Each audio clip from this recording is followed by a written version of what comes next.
Նորից։ Ունեք հազ, երկար, խրոնիկ, կրկնվող, ամիսներով ուժում եք ու չի անցնում, պատճառները չեք հասկանում, խմում եք դեղորայք, խմում եք հանգստացնող, բայց միևնույն է խնդիրը կա։ Հազի պատճառ կարող են լինել չբուժված ստաֆիլոկոկը, կանդիդան, ասկարիդները անգամ, պարազիտները հատկություն ունեն բարձրանալու թոքի փեշեր եւ առաջացնելու հազ։ Սրանք պատճառներից ընդամենը մի քանիսն են։ Հնարավոր է լինի ստամոքսի ռեֆլյուքսից, լեղու հետ հոսքը այրոց է առաջացնում կոկորդը քերում եւ սկսում եք հազալ։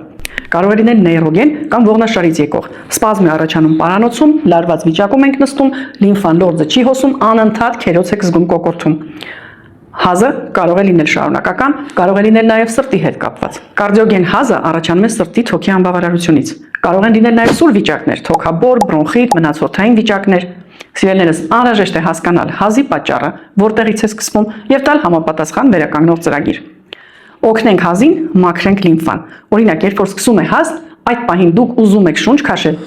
եւ չեք կարողանում։ Ինչպես հանգստացնել հազը։ Տալիս եմ հատուկ խորհուրդ վարժություն, շտապ օգնություն, բայց իհարկե սա ամբողջ խնդիրը չի վերացնի, բայց փորձում ենք միասին ոչ թե ներշնչել, այլ արտաշնչել խեղդվելու պահին, մաս-մաս քթով փորձել շունչ, նորից մաս-մաս արտաշունչ, սա թոքերի բրոնխների մաքրող շնչառությունն է, ներշունչ, ամբողջությամբ արտաշունչ, կարող է խորխը առաջ գալ, մաքրվել, այդ դեպքերում եւս նորմալ է, կատարում եք քթով ներշունչ,